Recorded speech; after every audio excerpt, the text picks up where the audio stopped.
Vamos lá, gente. Questão 22, prova branca, 24 verde, 24 amarela, 23 azul. Uma entidade do setor público apresentou as seguintes informações em sua demonstração dos fluxos de caixa. Temos aí uma tabela com duas colunas. Na primeira coluna nós temos as contas, no segundo os valores. Juros e encargos da dívida, R$ 50. Alienação de bens, R$ 180. Remuneração das disponibilidades, R$ 50. Impostos, taxas e contribuições de melhoria, R$ 200. Pessoal e demais despesas, R$ 260. Operações de crédito, R$ 190. Transferências correntes recebidas, R$ 250. Concessão de empréstimos e financiamentos, R$ 80. Amortização, refinanciamento da dívida, R$ 30. Com base nessas informações, o fluxo de caixa líquido das atividades operacionais gerado pela entidade é: letra A, R$ 100, B, R$ 160, C, R$ 190, D, R$ 450. Então, ele quer aí o fluxo de caixa líquido das atividades operacionais e ele já até informou pra gente que foi um fluxo gerado, então foi um caixa gerado. Então, a gente tem que primeiro analisar aqui na tabela inicial que o enunciado deu, quais são as atividades que são consideradas operacionais. E aqui a gente está tratando de setor público, então a gente vai tratar de DFC no setor público. Vale lembrar que muitas das nossas questões em relação à contabilidade aplicada ao setor público para o exame de suficiência, né, cai bastante coisa que a gente consegue resolver, em alguns casos, pelo menos a maioria deles, a gente consegue resolver com os nossos conhecimentos de contabilidade geral, tá? Então, é por isso que às vezes eu acabo até indicando que vocês deem mais ênfase estudando contabilidade geral, e a gente dá mais foco lá no momento de estudar para o CRC em contabilidade geral do que, por exemplo, que você estude toda a contabilidade aplicada ao setor público, tá? Com seus conhecimentos de contabilidade geral você consegue resolver muita coisa. Eu trouxe aqui o trecho da NBC-TSP 12 que trata de DFC para o setor público para a gente dar uma lida e que você tenha uma noção e aproveite essa questão para estudar, mas que a gente tenha uma noção do que é considerado como atividade operacional lá no setor público, tá? Então, a gente tem aí o montante dos fluxos de caixa líquidos decorrentes das atividades operacionais é o indicador-chave da extensão na qual as operações da entidade são financiadas. Letra A, por meio de tributos, direta e indiretamente. B, pelos destinatários de bens e serviços oferecidos pela entidade. O montante dos fluxos de caixa líquido também auxilia ao demonstrar a condição da entidade de manter a sua capacidade operacional, amortizar empréstimos, pagar dividendos ou distribuição similares e fazer novos investimentos sem recorrer a fontes externas de financiamento. Os fluxos de caixa operacionais consolidados pelo setor público em sentido amplo proporcionam uma indicação da medida do volume dos recursos que o governo vem financiando suas atividades correntes por meio da tributação e outras cobranças. Informação sobre os componentes específicos dos fluxos de caixas operacionais históricos é útil, em conjunto com outras informações para a projeção de futuros fluxos de caixa operacionais. E aí, no item 22 também da NBC-TSP 12, ele vai dizer aí que os fluxos de caixa decorrentes das atividades operacionais são basicamente derivados das principais atividades geradoras de caixas da entidade. E ele dá alguns exemplos. Então, são exemplos de fluxos de caixas relacionados às atividades operacionais. Recebimento de caixa decorrente de impostos, taxas, contribuições e multas.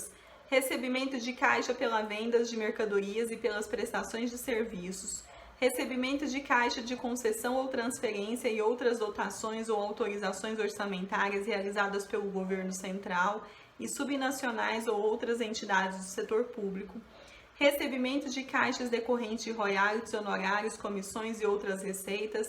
Pagamentos em caixa e outras entidades do setor público para financiar as suas operações e não incluir empréstimos. Financiamento, e aí letra F, né? Pagamentos em caixa e fornecedores de mercadorias e serviços. G. Pagamentos em caixa a empregados ou em nome de empregados. H. recebimento de caixa de sinistros e outros benefícios da apólice, pagamentos de caixa de prêmios, anuidades de transações com seguradora. No I, pagamento em caixa de tributos sobre o patrimônio ou a renda, quando aplicável, em relação a atividades operacionais.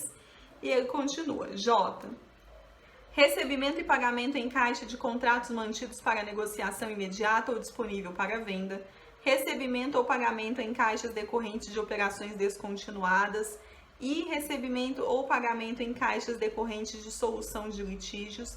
Algumas transações, como a venda de ativo imobilizado, podem resultar em ganho ou perda, que devem compor o resultado do período.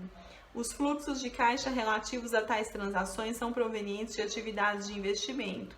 Entretanto, pagamentos em caixa para construção ou aquisição de ativos mantidos para aluguel a terceiros e depois mantidos para venda, conforme descrito no item 83A da NBC-TSP 07, ativo imobilizado, são fluxos de caixa provenientes de atividades operacionais. Os recebimentos de caixa referentes a aluguéis e vendas desses ativos também são considerados fluxos de caixa das atividades operacionais. Então, o texto é grandinho, mas vale a pena porque ele deixa já uns exemplos, então facilita na hora de você resolver questões.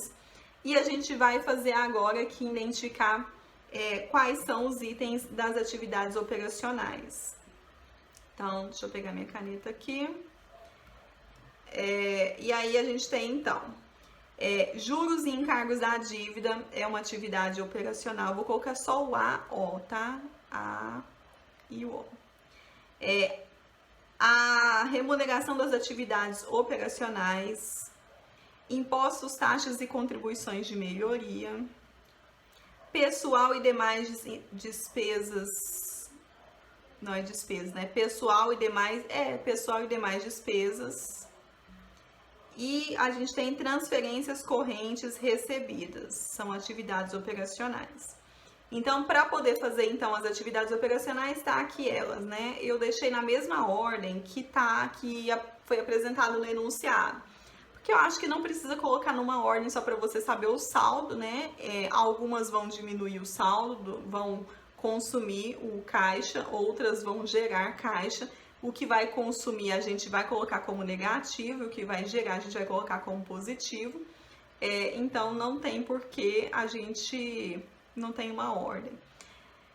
Então, a gente vai ter aí juros e encargos da dívida R$50, remuneração das disponibilidades R$50, impostos, taxas e contribuições de melhoria R$200, pessoal e demais despesas R$260, transferências correntes recebidas R$250. O caixa líquido, então, das atividades operacionais foi de R$190 e foi um caixa gerado, né? Porque ficou positivo. Deu aí gabarito letra C. Lembrando que o texto desse trecho é da NBC-TSP 12, que eu coloquei aqui na resolução para vocês. Ele está disponível no e-book da prova resolvida, tá? E aí todos os links para você baixar as provas, todos os arquivos estão aqui na descrição do vídeo. Se você for aluno, ele vai estar aí também disponível no módulo Provas Comentadas, vai estar o arquivo para vocês baixarem, tá bom? Bom, vamos dar sequência. Questão 23, prova branca, 22 verde, 23 amarela, 22 azul. Um edifício pertencente a uma entidade do setor público foi danificado por um incêndio. Após esse acontecimento, a entidade apresentou as seguintes informações. Então, temos aí uma tabela com duas colunas. A primeira coluna nós temos as contas, na segunda os valores. Então, nós temos valor contábil do edifício, R$1.000. Valor justo líquido da despesa de venda do edifício, R$800. Valor em uso do edifício, R$900. Com base nas informações e considerando o disposto na NBC-TSP 09, redução ao valor recuperável de ativo não gerador de caixa, assinale a alternativa que descreve o registro contábil pela informação da natureza patrimonial do ajuste ao valor recuperável do edifício. Bom, então, tirei a câmera para a gente poder continuar, né? Então, ele dá aí as alternativas de escrituração, tá? Letra A, B, C e D. E aí, retornando, né, ele pede, então, o ajuste ao valor recuperável do edifício. Então, é uma questão sobre redução ao valor recuperável e a gente vai ter que fazer aqui o lançamento, a escrituração do ajuste ao valor recuperável do edifício, conforme a NBC TSP 09. Bom, eu trouxe aqui um trecho da NBC TSP 09 para a gente ter uma noção e aproveitar já a questão para poder dar uma estudada, né? Lógico. O primeiro que você tem que lembrar aqui, que a gente também vê isso lá em contabilidade geral e os conceitos são muito semelhantes, enfim, mas a gente tem alguns pequenos detalhes que a gente tem na parte pública que a gente não vai ter na parte, né, da contabilidade geral. Ele traz aí a definição de valor recuperável do serviço, que é o maior montante entre o valor justo líquido das despesas de venda do ativo e o seu valor de uso. Muito semelhante até a que você conseguiria resolver com seus conhecimentos de contabilidade geral, tá? Então, a gente tem lá, o valor contábil é de R$1.000, o valor justo é de R$800 e o valor de uso é de R$900. Ele fala que o valor recuperável é o maior montante entre o valor justo e o valor de uso. Então, valor justo e valor de uso, desses dois a gente precisa pegar o maior, que é então o valor de uso. Então, aqui pra gente, esse valor de uso vai ser o nosso valor recuperável.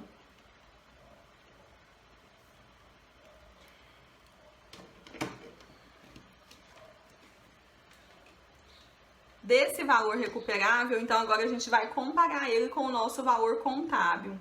Então, a gente vai ter aí o valor recuperável, que vai ser o valor de uso, e a gente vai comparar com os R$1.000 de valor contábil.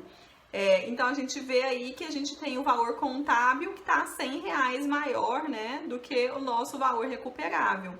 Então, a gente vai ter que fazer, então, um ajuste ao valor recuperável no valor de R$100.